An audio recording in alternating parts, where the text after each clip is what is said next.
مصطفیٰ کریم صلی اللہ علیہ وسلم نے قیامت کے آنے سے پہلے جو نشانیاں بیان فرمائی تھی وہ دو قسم کی ہیں، ایک بڑی نشانیاں اور ایک چھوٹی نشانیاں۔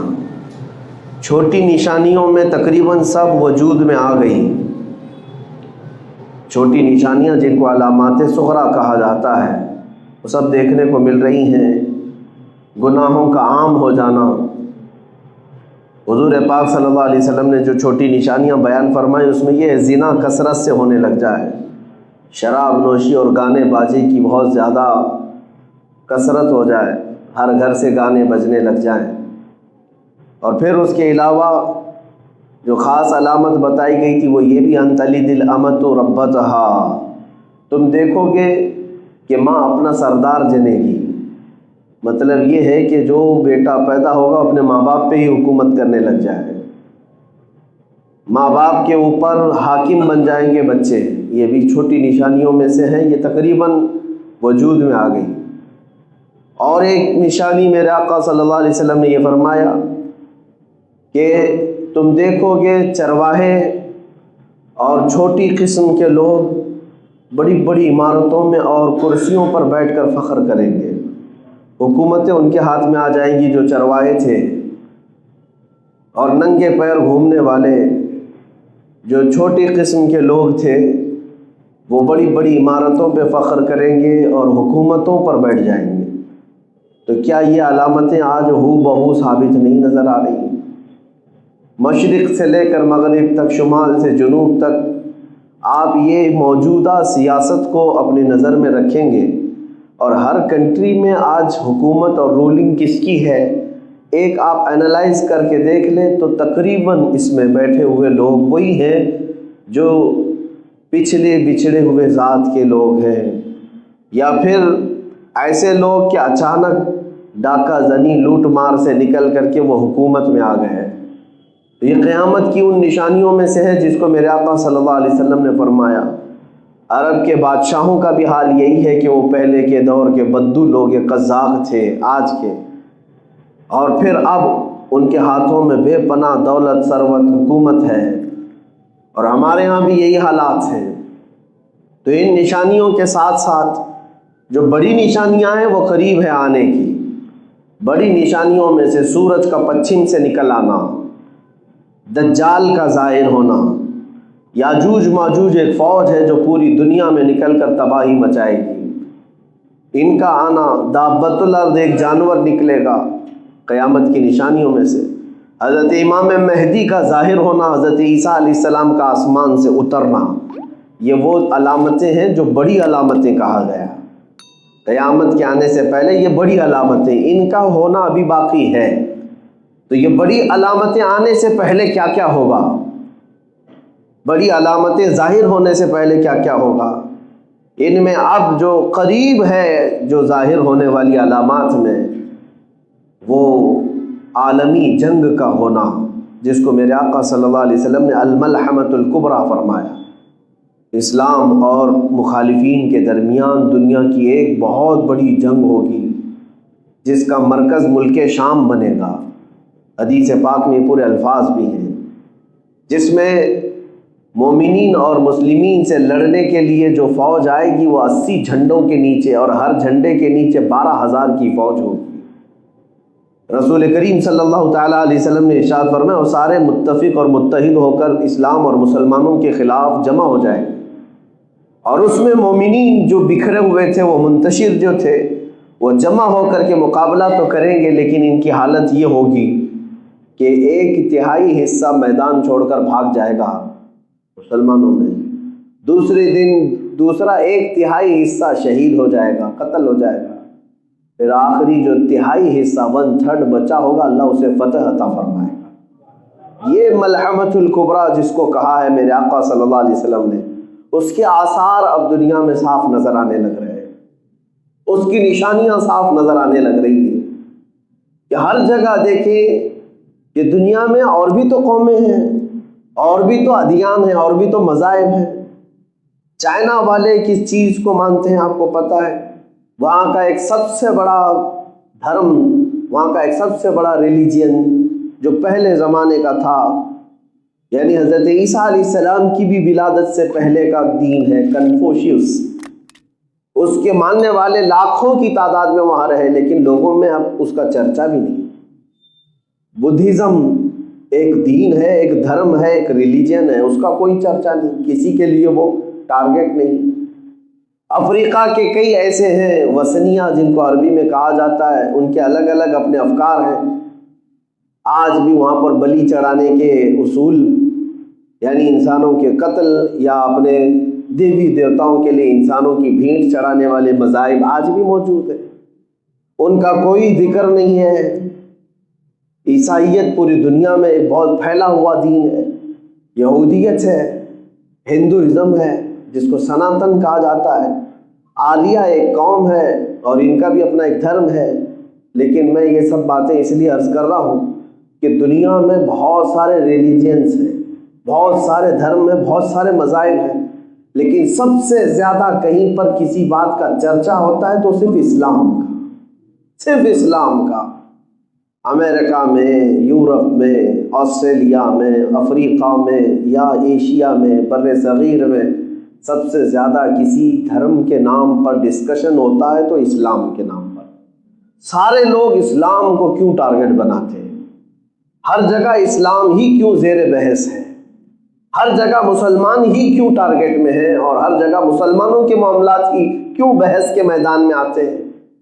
ہمارے یہاں خود دیکھ لیں آپ، میڈیا کے پاس اس سے بہتر مدعا کچھ ہے ہی نہیں۔ 24 گھنٹے ان کے ڈیسک پر اگر کوئی ہاٹ ٹاپک پر گفتگو ہوتی ہے تو اسلام ہے، اور اسلام کو اس طرح سے کریدا جاتا ہے جیسے ایک ایک کپڑے کے تار کو نکال کر کے اس پر بحث کی جائے، یہ بٹن ہے، یہ آستین ہے، یہ پائنچا ہے، یہ فلاں ہے، تو اسلام کے ایک ایک چیز پر یہ حلال ہے، یہ برقع ہے، یہ اذان ہے، یہ اذان کے الفاظ میں یہ ہے، یہ نماز کے رکوع میں یہ ہے، سجدے میں یہ ہے، ان کے کلمے میں ورڈ یہ ہے۔ اتنی چیزوں پر بحث کسی دھرم کے متعلق نہیں کی جاتی جتنا اسلام کے متعلق ہے۔ کیوں؟ اسلام پورے دنیا کا ایک ٹارگٹ کیوں بنا ہوا ہے؟ ساری دنیا اسی کو زیر بحث کیوں لاتی ہے؟ موضوع یہی کیوں ہے؟ تو میرے عزیزوں، کچھ تو آپ کو بھی یہ ذہن استعمال کرنا چاہیے، کوڑھیوں کا کوئی حسد کرنے والا نہیں ہوتا، کوڑ کی بیماری والے سے کوئی حسد نہیں کرتا، حسد جو ہے حسن والے سے ہی کیا جاتا ہے۔ تکلیف کسی سے ہے، لوگوں کو جلن کسی سے ہے تو حسن والے سے ہی ہے۔ تو بات تو اتنی سمجھ میں آئی کہ بہت زیادہ اگر ہم موضوع بحث ہیں تو کچھ تو حسن کی بات ہے۔ اسلام سے کوئی تو ایسی بات ہے جس کی وجہ سے یہ سارے لوگ اس پر ڈسکشن کرتے ہیں۔ میں وہ حقیقت آپ کے سامنے رکھنا چاہتا ہوں میرے عزیزوں، یہ میرا چیلنج ہے پوری دنیا میں، جو اسلام کے اندر روحانیت ہے، جو مسلمانوں کا آخرت سے تعلق ہے، اللہ رب العزت کی بارگاہ میں کھڑے ہونے کا تصور ہے، لا کر کے دکھاؤ۔ کسی دھرم میں، کسی دین میں یہ چیز نہیں مل سکتی، اس لیے کہ اسلام کو پوری دنیا میں تم ہزار موضوع بحث بناؤ، لیکن اسلام میں آنے والا جو اپنے اندر فیلنگ محسوس کرتا ہے وہ دنیا میں کہیں محسوس نہیں کر سکتا، کہیں نہیں۔ کیوں؟ آج آپ مسجد میں آئے ہیں جمعہ کے لیے اتنی کثیر تعداد میں، مجھے بتاؤ کیا امام تمہیں گھر سے لانے گیا تھا، یا مؤذن تمہارا ہاتھ پکڑ کر کے یہاں لایا ہے، یا کوئی ایسا بادشاہ ہے جو تمہیں ڈنڈا مار کر کے گھر سے بھیجا ہے؟ کون ہے؟ کس نے تمہیں بھیجا یہاں پر؟ لیکن جمعہ کی ادھر اذان کی آواز آتی ہے کہ دوڑے دوڑے بھاگے چلے آتے ہیں۔ یہ کون سا خوف تمہارے سینے پر ہے؟ نہ بادشاہ کا ڈر ہے، نہ امام کا ہے، نہ مؤذن کا ہے، نہ وقت کے کسی سیٹ کا ہے۔ تم خود ہی یہ جو مسجدوں کی صفوں میں کھڑے ہوتے ہو، یہی جو تعلق باللہ ہے، اللہ سے جو تعلق ہے، یہ کہیں پر بھی مل نہیں سکتا، یہ کہیں نہیں مل سکتا۔ یہ آج بھی نہیں بلکہ ہر زمانے میں مسلمان اگر کسی بات پر متحد رہے، وہ اپنے رب ذوالجلال کے سے تعلق اور مصطفیٰ کریم کی محبت پر متحد و متفق رہے، اور یہی وہ طاقت ہے جس کو دنیا چاہتی ہے کہ ختم کر دیا جائے۔ یعنی ایک سروے کے مطابق دنیا کا ایک بہت بڑا امیر آدمی، میں نام ذکر نہیں کرتا بلکہ دنیا کے سب سے زیادہ امیروں میں ایک نام ہے، اس نے سروے کروایا تھا کہ انسان کتنے قسم کے ہیں دنیا میں؟ تو انسانوں کی 3 قسمیں اس میں شمار کی گئی. ایک وہ لوگ ہیں جن کو دھرم سے کوئی تعلق ہی نہیں، یعنی وہ دھرم کو مانتے ہی نہیں، وہ ایتھیسٹ ہے. وہ صرف اور صرف انجوائے کرنا چاہتے ہیں لائف میں. یہاں پر وہ ان کی تعداد کتنی ہے وہ بھی سروے میں آیا. اور کچھ وہ لوگ ہیں جو دھرم میں بٹے ہوئے ہیں لیکن وہ فارمیلٹی کے طور پر، یعنی مسلمان ہیں کہ ہندو ہیں کہ یہودی ہیں عیسائی ہیں، جو بھی دھرم سے ہیں، ایک ان کو فارمیلٹی چاہیے، ایک نام چاہیے کس دھرم سے ہے. اس کے لیے بھی بہت سارے لوگ جڑے ہوئے ہیں. یہ دوسری قسم ہے انسانوں کی. ایک تو وہ ہیں جو ایتھیسٹ ہیں، ان کو کچھ چاہیے ہی نہیں، ان کو نام بھی نہیں چاہیے، وہ مسلمان بھی نہیں رہنا چاہتے، ہندو بھی نہیں، کرسچن بھی نہیں، جیوز بھی نہیں، کچھ نہیں رہنا چاہتے.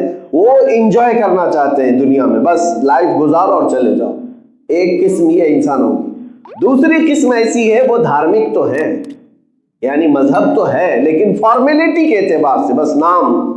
مسلمان ہے تو مسلمان، بس نکاح میں مسلمان رہے گا، جمعہ میں رہے گا، عید میں رہے گا، یا اپنے گھر کی کسی ویکیشن میں، اوکیشن میں، اس طرح سے وہ اپنے دین کو، دھرم کو وہاں پر عمل میں لائے گا. یہ فارمیلٹی والے.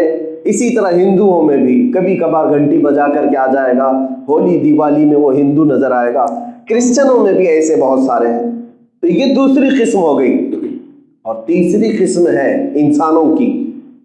تو وہ جس نے ریسرچ کیا یا سروے کیا وہ کہتا ہے کہ انسانوں میں یہ لوگ ہیں، دے آر ویری ڈینجرس، سب سے زیادہ خطرناک لوگ ہیں یہ. کہا کہ وہ کون لوگ ہیں؟ کہتے ہیں ایک قسم دنیا میں ایسی ہے جو صرف دھارمک نہیں بلکہ وہ اپنے دین کے لیے جان بھی دینے کو تیار ہوتے ہیں، مرنے کے لیے بھی تیار ہوتے ہیں، مارنے کے لیے بھی تیار ہوتے ہیں. اور یہ کتنے ہیں؟ یعنی تقریباً 600 کروڑ کی آبادی میں یا 700 کروڑ کے قریب کی آبادی میں پورے ورلڈ کی. اس نے جو سروے کیا اور کہا کہ تقریباً 200 کروڑ یا 100 کروڑ کے 100 سے 200 کروڑ کے بیچ ایسے لوگ ہیں جو ایتھیسٹ ہو گئے ابھی فی الحال. وہ کسی دھرم اور دین سے تعلق نہیں رکھ رہے. اور تقریباً 500 کروڑ کے قریب لوگ ایسے ہیں، 500 کروڑ کے قریب لوگ ایسے ہیں جو دھارمک ہیں، کسی نہ کسی ریلیجن سے ان کا تعلق ہے، کسی نہ کسی دھرم سے ان کا تعلق ہے، لیکن وہ فارمیلٹی والے لوگ ہیں. اور پھر کہا پوری دنیا بھر میں 50 کروڑ یا 100 کروڑ لوگ بھی نہیں ہوتے جو پورے کے پورے دھرم سے تعلق رکھتے ہیں، پورے کے طور پر یعنی مذہبی ہیں. جیسے اس میں علماء ہیں، اس میں پنڈت ہیں، اس میں بہت سارے جو مذہبی لوگ ہیں. لیکن ساتھ میں سروے میں یہ بھی کہا گیا جن کو ویری ڈینجرس کہا گیا ہے، جو دنیا کی چھوٹی سی آبادی میں ہے، یہ لوگ دھرم کے لیے بہت ہی زیادہ سخت ہوتے ہیں، تسلط ہے ان کے اندر. ان میں بھی اس نے کہا کہ جس میں پورے کے پورے جو لاسٹ والے طبقے میں 90%، 10% کو چھوڑ کے یہ سارے دین والے لوگوں کی بات ہے، عیسائی بھی ہیں، یہودی بھی ہیں، سب ہیں اس کے اندر جو ویری ریلیجیس ہیں، بہت زیادہ مذہبی ہیں. ان میں بھی 90% ایسے ہیں جو اپنے دین پر، اپنے مقدسات پر، اپنے خدا پر جان دینے کے لیے جو تیار ہے. 90% صرف مسلمان، باقی 10% میں پوری دنیا ہے. یہ چیز جو ہے دنیا کہتی ہے کہ یہ جو اس کا احساس ہے، یہ جو تعلق ہے اپنے رب سے، اپنے رسول سے، یہ ایسی چیز ہے جو اس کے سامنے جان سے بھی زیادہ بڑھ کر کے اہمیت رکھتی ہے. دنیا اگر کسی کو ڈراتی ہے تو کس بات سے ڈراتی ہے؟ یہ نہیں کرو گے تو پھانسی پہ چڑھا دیں گے، اگر تم ہماری بات نہیں مانو گے تو تمہیں قتل کر دیں گے. ہائیسٹ سزا دنیا میں موت ہے. سب سے بڑی سزا دنیا میں کیا ہے؟ پھانسی ہے، مار دینا ہے. موت کے بعد بھی کوئی سزا ہوتی ہے؟ موت سب سے بڑی سزا ہے. تو وہ جو سروے کرنے والا وہ کہتا ہے کہ یہ وہ لوگ ہیں جو موت سے بھی نہیں ڈرتے، جس کی وجہ سے یہ لوگ دنیا کو کھٹکتے ہیں. اقبال نے اسی کی ترجمانی کی تھی یورپ یہ کہتا ہے یہ فاقہ کش موت سے ڈرتا نہیں ذرا. مسلمانوں کے بارے میں یورپ کہتا ہے بھوکے رہتے ہیں، کچھ ہے نہیں ان کے پاس، لیکن موت سے ڈرتے نہیں. یہ فاقہ کش موت سے ڈرتا نہیں ذرا. اس کا علاج کیا ہے؟ روح محمدی اس کے بدن سے نکال دو. یورپ نے کہا تھا روح محمدی اس کے بدن سے نکال دو، تب تک یہ مرے گا نہیں. جب تک روح محمدی اس کے ساتھ ہے، سب لٹ جانے کے بعد بھی یہ زندہ کھڑا رہنے گا. یہی وہ طاقت ہے میرے عزیزو. بہرحال میں جو بات عرض کرنے جا رہا تھا وہ کچھ اور تھی. میں تمہارے متعلق یہ کہنا چاہ رہا تھا قیامت کے قریب جو بڑی علامتوں میں سے ہے وہ دجال کا آنا ہے. اس سے پہلے جو حالات ہونے والے ہیں وہ جنگ کے جیسے حالات جو آج پیش کیے جا رہے ہیں. یہ فیلڈ ہموار کی جا رہی ہے، میدان تیار کیے جا رہے ہیں، جگہ جگہ پر اسی طرح کے ووادت بیانات اور مسلمانوں کے نفس کو، ان کے نبض کو بھڑکانا، ان کی روح کو تڑپانا، ان کے کلیجے کو تکلیف دینا، جس کو وہ حضور پاک صلی اللہ علیہ وسلم سے سب سے زیادہ محبت رکھتے ہیں، ان مقدسات کو چھیڑ چھاڑ کرنا، یہ پوری دنیا میں چل رہا ہے. اور ایک بہت بڑی چیز جو دجال کے آنے سے پہلے ہونی ہے، احادیث کی روشنی میں ایک کام یہ کیا جائے گا کہ جتنا جھوٹ ہوگا اس کو سچ کر کے دکھایا جائے گا، اور جتنا سچ ہوگا اسے جھوٹ بنا کر دکھایا جائے گا. اسی کو دجل کہتے ہیں. دجل کا مطلب ہے حقیقت پر پردہ ڈال دینا، اسی سے دجال ہے. دجال اس کا نام کیوں ہے؟ کہ وہ سب سے بڑا جھوٹا ہوگا. اسی لیے میں نے میڈیا کو بھی دجالی ہی کہا ہے ابھی تک. یہ جتنی ہے جھوٹ کو سچ کر کے دکھانا اور سچ کو جھوٹ، یہ اس کو عربی میں دجل کہتے ہیں، دجل، اور اسی سے دجال بنا ہے. اور اس کے آنے سے پہلے اس کے چیلے چپاٹے پوری دنیا میں یہی کام کریں گے. سارا جتنا بھی نظام ہے اس کو ایسا بناؤ کہ لوگوں کے دماغ میں وہی لگنے لگ جائے. دجال آئے گا تو کیا ہوگا پتہ ہے؟ کیا ہوگا؟ وہ ایسی ایسی حرکتیں کر کے دکھائے گا کہ بھیڑ جمع ہوگی اس کے ساتھ، اور وہ کہے گا میں ابھی بارش برسا کر کے دکھاؤں. یوں چٹکی لے کر کے بارش برسا دے گا آسمانوں سے. یہ دجل ہے، شعبدہ بازی ہے، لیکن لوگوں کو نظر آئے گا. انگلی کا اشارہ یوں کر دے تو زمین سے سبزہ اگنے لگ جائے آنکھوں کے سامنے. کسی شخص کو مار دے گا اور پھر اس کو زندہ کر کے دکھائے گا. یہ اتنی بڑی بڑی جو حرکتیں، اتنے بڑے بڑے جو کام ہیں، عام لوگ دیکھ کر کے حیرت میں آ جائیں گے اور اس کو خدا مان بیٹھیں گے، اور وہ گمراہ کرے گا لوگوں کو اور اپنے آپ کو تسلیم کرانے کے لیے سارے کام کرے گا. لیکن میرے آقا صلی اللہ علیہ وسلم فرماتے ہیں جو مومن ہوگا یہ سارے کام دیکھ کر کے بھی اسے ٹھکرائے گا اور کہے گا میرا رب اللہ ہے، میرا رب اللہ ہے. میرے عزیزو، اتنے بڑے بڑے دجال کی حرکتوں سے جو بندہ ٹس سے مس نہیں ہوگا وہی مومن ہوگا. اور دجال کیا کیا نہیں کرے گا.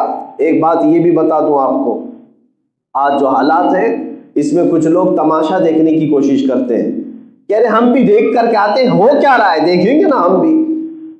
اس میں حدیث پاک میں ملتا ہے دجال جب آئے گا اور وہ کہیں اپنی شعبدہ بازی دکھا رہا ہوگا، اپنے کرتب دکھا رہا ہوگا، کچھ لوگ اپنے گھروں سے صرف یہ دیکھنے کے لیے جائیں گے اور گمراہ ہو جائیں گے. بلکہ جب وہ آئے تو اپنے بچوں کے اندر ایمان ایسا راسخ کرو کہ ہماری آزمائش آ گئی، ہمارا امتحان آ گیا. اگر وہ تمہیں ایک ہاتھ میں جنت دکھاتا ہے، یہ بھی حدیث میں ہے، ایک ہاتھ میں وہ دیکھنے کے لیے کہتا ہے تو ہرے ہرے باغات، خوبصورت ندیاں، نہر، نالے سب اس کے اندر نظر آئیں گے، اور کہے گا مجھے مان لو میں اس جنت میں تمہیں داخل کروں گا. اور جو نہ مانے اس کو ایک بائیں ہاتھ میں وہ دوزخ دکھائے گا جس میں بھڑکتی ہوئی آگ ہوگی، طرح طرح کے اس میں عذابات نظر آئیں گے، اور اس بندے سے کہے گا اگر مجھے تو نہیں مانا تو اس میں داخل کر دوں گا. حضور پاک صلی اللہ علیہ وسلم فرماتے ہیں اس کی جو جنت ہے وہ حقیقت میں دوزخ ہے، اور اس کی جو دوزخ ہے وہ حقیقت میں اللہ کی جنت ہے. اگر تجھے وہ آگ دکھائے تو ڈرنا مت، اس کی آگ کو قبول کر لے، وہ اللہ کی جنت ہے، وہ اللہ کی جنت ہے. تو جائے گا، تکلیف کچھ نہ ہوگی، تو امتحان میں کامیاب ہوگا اور مولا تجھے جنت عطا کرے گا. وہ حقیقت میں اللہ کی جنت ہے. لیکن ان باتوں کو میں آپ کے سامنے اس لیے عرض کر رہا ہوں کہ دجال کے آنے کے وقت مومنین کیسے جمع رہیں گے, کیسے آپ ڈٹے رہیں گے, یہ مجھے سمجھ میں نہیں آتا. ایک چھوٹے موٹے بابا کے پیچھے یہاں لوگ دین بیچ دیتے ہیں, الٹے سیدھے ڈھکوسلے بابا. ممبئی تو اس بارے میں بڑی مشہور ہے, کسی کو کچھ کر کے دکھا دیا, بابا کے پیچھے پڑ گئے. تو جب دجال آئے گا تو تب کیسے ایمان بچاؤ گے؟ یہ تمہارے لیے بہت بڑی امتحان کی گھڑی ہوگی. اس لیے ایک وظیفہ بھی میرے آقا نے فرمایا, جو ہر جمعہ کو سورہ کہف کی تلاوت کرے گا دجال کے فتنوں سے اللہ اسے محفوظ رکھے گا. 15ویں پارے کی یہ سورۃ الکہف ہر جمعہ کو میرے عزیزوں تلاوت کر لیا کرو. اور پھر یہ بھی حدیث میں ہے, سورہ کہف کی پہلی جو 10 آیتیں ہیں, 10 آیتیں جسے یاد ہو گئی, جن کے بچوں کو اور جن کے گھروں کو, ان کو اللہ تعالیٰ دجال کے فتنے میں مبتلا نہیں کرے گا. اور سب سے بڑا فتنہ دنیا کا دجال کا ہے, سب سے بڑا فتنہ. اور میں جو بات آج عرض کر رہا ہوں اس کی وجہ یہی ہے کہ اس دجال کے آنے سے پہلے جو یہ ماحول بنا ہے, یہ سب اس بات کی طرف اشارہ کر رہا ہے کہ بہت وقت قریب آ چکا, وقت بہت قریب آ چکا. یہاں ظلم کو انصاف کا نام دیا جاتا ہے اور انصاف کو ظلم کا نام. تو یہ دجل ہے یا نہیں؟ یہ دجل ہے یا نہیں؟ مظلوموں کو ظالم بنا کر کے پیش کریں گے اور ظالموں کو مظلوم بنا کر پیش کریں گے. یہ دجل ہے یا نہیں؟ یہ جھوٹ, حقیقت پر پردہ ڈالنا. آپ نہیں دیکھ رہے, ارے اپنے حقوق کا مطالبہ کرنے کے لیے آپ باہر نکل جاؤ, ابھی کل سے تمہارے ساتھ ٹیگ لگ جائے گا, یہ آتنکوادی ہے, یہ دہشت گرد ہے, ٹیررسٹ ہے. ارے آندولن تو پہلے بھی ہوتے تھے نا, پروٹیسٹ تو پہلے بھی ہوتے تھے, لیکن اب جو بھی میدان میں جائے گا مسلمان پروٹیسٹ کر رہا ہے تو آتنکوادی, یہ ٹیررسٹ ہے. یہ میری آنکھوں دیکھی بات میں عرض کر رہا ہوں. ہمارے پاس سے یہ ساری چیزیں چھین لی گئی ہیں. میڈیا اسی کام کے لیے بیٹھا ہی ہے کہ تمہیں یہ ٹیگ لگا کر کے چھوڑ دے کہ یہ آتنکی ہیں, دہشت گرد ہیں, پتھر باز ہیں. یہ تو ہمیں پتہ ہے کہ کون پتھر لاتا ہے, کون پتھر مارتا ہے, سب پتہ ہے. لیکن ایک طرفہ جو یہ باتیں آج ہو رہی ہیں, اسی کو دجل کہا گیا ہے. دجل, حقیقت پر پردہ ڈال دینا. جھوٹ کو اتنا بیان کرو کہ لوگوں کو سچ لگنے لگ جائے. آج پورے ہندوستان بھر کا جو ماحول خراب نظر آ رہا ہے, لوگ یہ سمجھتے ہوں گے کہ آپسی ووادت بیانات سے یہ خراب ہو گیا. ادھر سے مولوی لوگ بول رہے ہیں, ادھر سے پنڈت لوگ بول رہے ہیں, اسی لیے خراب ہو گیا. بلکہ میں کہتا ہوں سب سے زیادہ اس میں رول جس نے ادا کیا ہے وہ میڈیا نے ادا کیا ہے, سب سے زیادہ.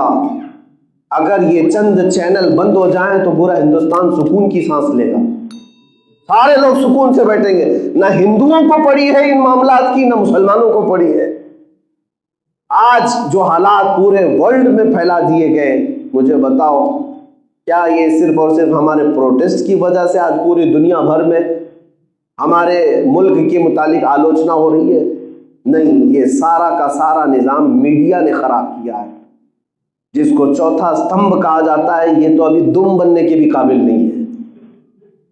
یہ آج جس طرح سے ان لوگوں نے حرکتیں کر رکھی ہیں, ایک طرفہ مسلمانوں کے متعلق زہر بھرنا. میں نے تاریخ پڑھی ہے, آج سے 100 سال پہلے ہٹلر کے زمانے میں جینوسائیڈ جس کو کہتے ہیں, نسل کشی, یعنی کسی ایک قوم کو پورا کا پورا ختم کرنے کے لیے جو پلان بنائے جاتے ہیں, وہ 10 سٹیپ پر کام کرتے ہیں لوگ, اور اس میں وہ ساری حرکتیں ہٹلر کے زمانے میں بھی ہوتی رہی. پہلے اس نے یہودیوں کے متعلق ہیٹریٹ بہت زیادہ پھیلایا, بہت زیادہ, جگہ جگہ یہودیوں کے متعلق نفرت, یہاں تک کہ عام راستے سے گزرنے والا بھی اس کا شکار ہو گیا. آج یہی حرکتیں ہو رہی ہیں. نہیں, اتنا بولو کہ ہمارا جو ہندوستان میں رہنے والا سادہ نوجوان ہندو کیوں نہ ہو, وہ دیکھ کر کے ڈرنے لگ جائے. ارے یہ مسلمان ہے, اسی کے بارے میں تو صبح سے سن رہا تھا, کل بھی سن رہا تھا. یہ لوگ مارتے ہیں, یہ لوگ قتل کرتے ہیں, یہ لوگ آتنکی ہوتے ہیں, دہشت گرد ہوتے ہیں. بتاؤ ہماری اس امیج کو سب سے زیادہ کس نے خراب کیا؟ یہ صرف اور صرف میڈیا کا رول ہے. لوگ کیوں نہیں سمجھتے؟ آج ان گستاخوں کے خلاف تو ہم کھڑے ہیں, لیکن میں کہتا ہوں ان کی گستاخی کو پروموٹ کرنے والے سب سے زیادہ یہ دجالی میڈیا ہے.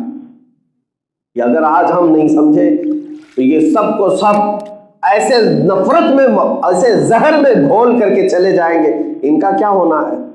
ان کا چینل چل رہا ہے مسلمان کے نام سے، چینل چل رہا ہے مسجد کے نام پر، چینل چل رہا ہے ہمارے مینار، ہمارے گنبد کے نام پر. دیکھو آپ، ان کی ساری روزی روٹی مسلمانوں کے نام پر ہی چل رہی ہے. یہ چھوڑے تو دوسرا مدعا نہیں ہے. یہ دجل ہے، دجل ہے. مجھے یہ بات سمجھ میں نہیں آتی، جو حکومت سب کا ساتھ سب کا وکاس کی بات کرتی ہو، یا ڈپارٹمنٹ امن کی بحالی کے لیے ہمیں مشورے دینے آتی ہے کہ مولانا امن قائم رکھو، فساد نہ ہونے پائے، فتنہ نہ ہونے پائے، تو کیا ان کو یہ ساری باتیں نظر نہیں آ رہی ہے؟ میڈیا میں بیٹھے ہوئے لوگ اتنا زہر کیوں پھیلاتے ہیں؟ آپ نے کبھی محسوس کیا کہ انہوں نے چینل میں اپنے وہ بھی چیزیں چلائی، میں ایکس مسلم کیوں بنا؟ ایک پورا شو چلایا جا رہا ہے. جو اسلام چھوڑ کر کے گئے ہوئے لوگ ہیں، ایسے ایتھسٹ، ایسے مرتد، ان کو ہاٹ سیٹ پر بٹھا کر کے ان کے ساتھ انٹرویو لیا جاتا ہے. آپ نے اسلام کیوں چھوڑا؟ آپ اسلام میں کیا کیا برائیاں دیکھتے تھے؟ یہ بھی کوئی نیوز ہے؟ یہ بھی کوئی چیزیں ہیں؟ یہ ہیٹ ریٹ پھیلانے کا طریقہ ہے. کیا آج تک ان نیوز چینلز پہ آپ نے دیکھا کہ کوئی کرسچینٹی سے بدل کر ہندوازم کو قبول کیا ہو، اس کو لا کر کے مہمان بنایا گیا ہو؟ یا ہندو اپنے دھرم کو چھوڑ کر کے کرسچن بن گیا ہو، اس سے پوچھا گیا ہو کہ آپ نے ہندو کیوں، یہ سناتن دھرم کیوں چھوڑ دیا، ہندوازم سے کیوں چھٹکارا لے لیا؟ کبھی پوچھا گیا نہیں. ایکس مسلم کیوں بنا؟ اس پر تو پورے ڈیبیٹ چل رہے ہیں پورے چینل پہ، سارے کے سارے یہ لوگ تماشا کیا بنائے ہیں. عزیزان گرامی وقار، یہ باتیں ہمیں صاف نظر آ رہی. میں بولتا ہوں تو صرف اس لیے کہ میں نے ایک حدیث یہ بھی سنی ہے کہ دجال آئے گا نا حدیث پاک میں، لیکن اس کے آنے کے متعلق یہ فرمایا گیا جب تک علماء دجال کے بارے میں بولتے رہیں گے دجال نہیں آئے گا. یہ بات بھی سمجھ لیجیے آپ. جب اس کے بارے میں ذکر کرنا لوگ چھوڑ دیں گے، بھول چکے ہوں گے، تب دجال آئے گا. لوگ بھول چکے ہوں گے. آج تو تقریباً ایسا ہو گیا ہے کہ اس موضوع پر بیان بھی نہیں کیے جاتے.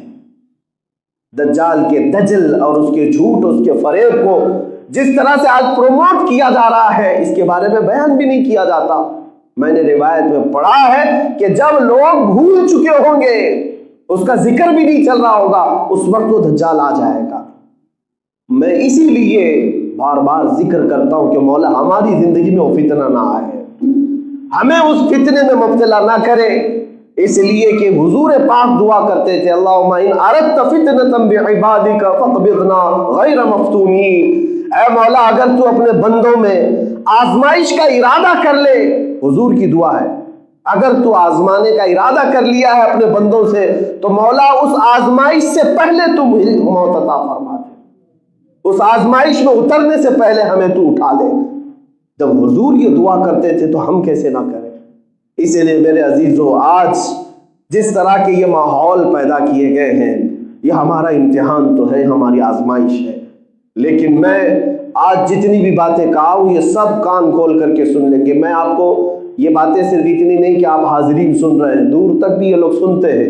میں بھرپور مذمت کرتا ہوں اس ہیٹ ریٹ پھیلانے والے دجالی میڈیا کا کہ جی تم لوگوں نے پورے دیش کے ماحول کو خراب کر رکھا ہے، سب کے امن کو غارت کر رکھا ہے. کسی کو اتنی ضرورت نہیں تھی کہ مسجد کے معاملے پر، مندر کے معاملے پر اتنے وواد کھڑے کر دیے جائیں. یہاں پر آج لوگوں کے جاب کا مسئلہ ہے، روزی روٹی کا مسئلہ ہے، مہنگائی کا مسئلہ ہے، لوگ اپنے اپنے دکانوں میں جوجھ رہے ہیں، قرضوں میں کتنے لوگ پریشان ہیں. ان کے مداوا کرنے والا کوئی نہیں، ان کے متعلق پوچھنے والا کوئی نہیں. آج حقیقت یہ ہے کہ ہماری جی ڈی پی کا حال کیا ہے، ارتھ ویوستھا کا حال کیا ہے، اکنامی کیا سے کیا ہو رہی ہے، پورا انٹرنیشنل ہماری امیج کیا بن رہی، اس سے کوئی غرض نہیں. لیکن یہ ہے کہ یہ چند ظالم ہمیں لڑا کر کے دیش کے ماحول میں آگ لگا کر یہ باہر بیٹھے دیکھتے رہے کہ کیسے لڑ رہے ہیں لوگ، کیسے لڑ رہے ہیں. پتھر بازی عام لوگ کرتے رہے اور یہ وہاں بیٹھ کر کے دیکھتے رہے. یہ تمام حالات میں تمام دیش واسیوں سے بھی کہوں گا کہ آج سنبھل جاؤ، یہ ہمارا وطن عزیز ہے جس کو ہمارے پرکھوں نے اپنے خون سے سینچا ہے۔ تمہیں پتہ بھی ہے کہ اس دیش کے لیے کتنی قربانیاں ہوئی ہیں، سبوں کی ہوئی ہیں، سبوں کی قربانیاں۔ 1 لاکھ سے زیادہ لوگ قتل ہو چکے ہیں، 1.5 لاکھ کے قریب آزاد کرانے کے لیے اس بھارت کو کتنی جانیں گئی ہیں۔ 30,000 علماء کو درختوں سے لٹکایا گیا تھا، کشمیر سے لے کر دلی تک ہر درخت پر ایک عالم کی لاش بھی نظر آتی تھی۔ یہ ساری قربانیاں ہمیں پتہ ہے، ہم نے تاریخ دیکھی ہے اس دیش کے لیے، اور وہ بھی 1-2 سال کے آندولن پہ نہیں یہ بھارت ہمارا آزاد ہوا۔ 1857 سے لے کر 1947 تقریباً 90 سال کا عرصہ گزر جاتا ہے۔ 90 سال کے سنگھرش کے بعد، سٹرگل کرنے کے بعد جب یہ بھارت ہمیں اس طرح کی کیفیت کے ساتھ آج ملا ہے تو یہ ظالم دوبارہ اس کو اسی کیفیت میں مبتلا کرنے کی کوشش کر رہے ہیں۔ اس لیے میں آج یہ درد کے ساتھ عرض کرتا ہوں کہ ہمارے پرکھوں اور ہمارے آبا و اجداد کو جو مشقتیں اٹھانی تھی وہ اٹھا کر گئے، تو کیا یہی لڑنے مرنے کے لیے، ایک دوسرے کو کاٹنے کے لیے، کیا اسی خون کے بازار کو گرم کرنے کے لیے؟ اگر کسی کو اپنے اس وطن سے پیار ہے تو یہ اس طرح کی حرکتیں ہونے سے لوگوں کو روکے گا۔ میں حکومت وقت سے بھی کہتا ہوں، ڈپارٹمنٹ سے بھی کہتا ہوں، اگر آپ سیریس ہیں اس میٹر پر تو یہ زہریلا ماحول بنانے والوں کو روک دیا جائے۔ ہم جو بات عرض کرتے ہیں، اگر کچھ لوگوں کو، ظاہر سی بات ہے میڈیا میں آپ جا کر کے دیکھو ان کے ہاں کٹر لوگ کون ہیں، بھڑکاؤ لوگ کون ہیں، مولانا لوگ ہیں، صرف مولانا ہے، اس میں میرا نام کثرت سے لیا جاتا ہے کہ یہ بھڑکاؤ مولانا ہے، بھڑکاؤ مولانا ہے۔ باقی تم حضور کی شان میں گندی گالیاں دو، وہ بھڑکاؤ نہیں ہے، وہ حقیقت بول رہے ہیں ان کے حساب سے، معاذ اللہ۔ ان کے ہاں فریڈم آف ایکسپریشن ہے، حضور کو گالیاں دو، قرآن کو گالیاں دو، اللہ کو گالیاں دو، اسلام کو گالیاں دو، یہ سب فریڈم ہے۔ اور ہم ڈیفنس میں کچھ بات کریں تو یہ بھڑکاؤ، یہی تو دجالی نظام ہے، یہی تو مظلوم کو تم ظالم بنا کر پیش کر رہے ہو اور ظالموں کو حق کی آواز اٹھانے والا کہہ رہے ہو جو ظالم ہیں۔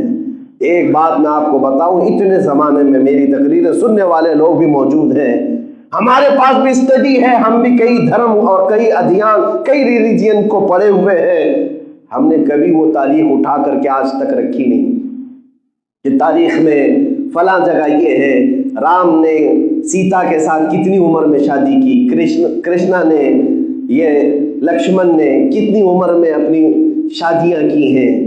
یہ سب تاریخ ہم بھی پڑھے ہوئے ہیں، ہم بھی پڑھے ہوئے ہیں۔ ہر ایک کا اپنا فیتھ ہے، ہر ایک کا اپنے دھرم سے لگاؤ ہے، تو کیا ہم ان تمام چیزوں کو ڈیسک پر لے کر کے بیٹھے ہوئے؟ میرے پاس تاریخ ہے، عیسائیوں کے 1-2 نہیں، میں 10 تمہارے سامنے پیش کر کے رکھوں۔ سینٹ آگسٹین، راجا رچرڈ، ہینری، یہ سب وہ نام ہیں جنہوں نے 8 سال کی لڑکیوں سے شادیاں کی ہیں، 7 سال کی لڑکیوں سے۔ تاریخ میں یہ بھی موجود ہے۔ سناتن دھرم جس کو یہ لوگ کہتے ہیں، ان میں بڑے بڑے ان کے پرکھوں کی متعلق میں بتاؤں، 6 سال کی لڑکیوں سے بھی شادی ہے، 10 سال کی لڑکیوں سے بھی شادی ہے۔ وہ زمانہ تھا، اس زمانے میں میچورٹی لڑکیوں کی اس طرح ہو جاتی تھی۔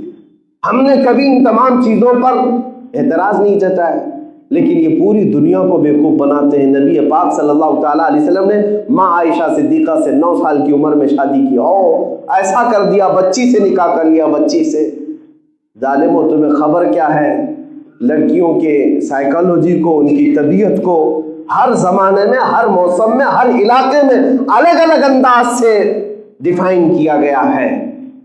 تم جس کنویں میں رہتے ہو، مینڈک جو ہے اسی کو پوری دنیا سمجھتی ہے، پتہ ہی نہیں ہے عرب کا موسم کیا ہے، عرب کا ماحول کیا ہے، امریکہ میں میچورٹی کیا ہوتی ہے، افریقہ میں میچورٹی کیا ہوتی ہے۔ آج بھی فرق ہے، آج بھی۔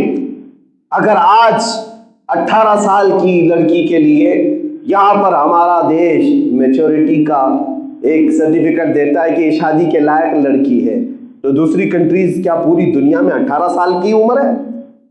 سارے ورلڈ میں 18 سال کی عمر ہے؟ جاؤ آج امریکہ میں، چائنا میں 21 سال کی عمر، 21 سال سے پہلے والی کو نابالغ کہتے ہیں۔ 21 کی اگر عمر نہیں ہے تو نابالغ ہے ان کے ہاں۔ اس کا مطلب یہ ہوا کہ ہندوستان کے جتنے بھی لوگ 19 سال کی لڑکی سے شادی کیے تو چائنا والوں کے نزدیک نابالغ لڑکی سے نکاح کیا۔ ہر ایک زمانے میں، ہر ایک علاقے میں، ہر ایک موسم کی میچورٹی الگ ہے لڑکیوں کی۔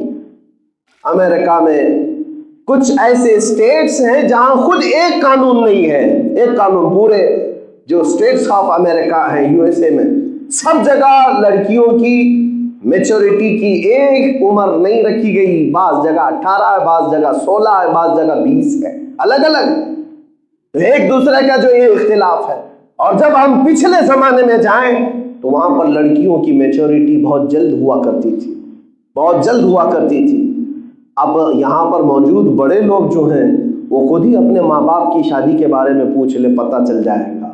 اکثر پرانے زمانے میں، ابھی کے ہمارے والدین کے زمانے میں، ہمارے دادا دادی نانا نانیوں کے زمانے میں نکاح کب ہو جاتے تھے، شادیاں کب ہو جاتی تھی، پوچھ لے۔ آج بھی یہ رواج تھا، 14 سال کی لڑکیوں سے شادی ہو جاتی تھی۔ آج بھی راجستھان میں کئی علاقے ایسے ہیں جہاں پر شادی کر دی جاتی ہے 14 سال کی لڑکیوں کی۔ تو میرے عزیزو، یہ دنیا کو جو بیوقوف بنایا جا رہا ہے، یہ حقیقت میں اعتراض نہیں، ان کو حضور کی ذات پر کیچڑ اچھالنا مقصد ہے اور مسلمانوں کو ٹھیس پہنچانا مقصد ہے۔ انشاءاللہ العزیز یہ فقیر ان تمام چیزوں کے اعتراضات کے جواب 17 تاریخ کو ضرور عطا کرے گا انشاءاللہ العزیز۔ نبی پاک صلی اللہ تعالیٰ علیہ وسلم کے متعلق جس قدر تم نے بھدے اعتراضات کیے، یہ فقیر ساری چیزوں کو لے کر حاضر رہے گا انشاءاللہ۔ لیکن میں تمام مومنین سے یہ کہتا ہوں کہ تم بھی حضور کی سیرت پڑھو اور اس میں کوئی بھی اپنے اندر کائرتا نہ لائے اور کوئی بھی سبکی محسوس نہ کرے، ارے کیا ہمارے نبی کی ذات میں ایسے ایسے معاملات تھے؟ ہرگز نہیں۔ تمہارے رسول وہ ہیں جو کائنات میں ان کا مثل کوئی ہو ہی نہیں سکتا، نہ ان کے اخلاق کے برابر، نہ ان کی تعلیم کے برابر، نہ ان کے حسن کے برابر۔ اسی لیے اعلیٰ حضرت نے فرمایا تیرے خلق کو رب نے عظیم کہا، تیرے خلق کو رب نے جمیل کیا، کوئی تجھ سا ہوا ہے نہ ہوگا شہا، تیرے خالق حسن و ادا کی قسم۔ سارے اچھوں سے اچھا سمجھیے جسے، ہے اس اچھے سے اچھا ہمارا نبی۔ سارے اونچوں سے اونچا سمجھیے جسے، ہے اس اونچے سے اونچا ہمارا نبی۔ اللہ کریم ہم سب کو حق بولنے کی توفیق عطا فرمائے اور حق پر قائم رہنے کی توفیق عطا فرمائے۔ مومنین سے میں گزارش یہی کروں گا کہ کبھی خوف دل میں نہ لایا کرو اور کبھی کوئی غیر قانونی کام میں ہم داخل نہیں ہو رہے ہیں۔ اللہ کا فضل و کرم و احسان عظیم ہے۔ ان فتنوں کے دور میں اللہ تعالیٰ نے اگر ہمیں زبان دی ہے تو ہمارے نبی کی عزت پر زبان ہم استعمال کریں گے۔ حضور کے دفاع میں، حضور کے ڈیفنس میں جب تک موت نہیں آئے گی ہم بولتے رہیں گے انشاءاللہ العزیز۔ اللہ کریم ہم سب کو دین حق پر اور حضور کے سچے غلاموں کی جماعت میں شامل فرمائے۔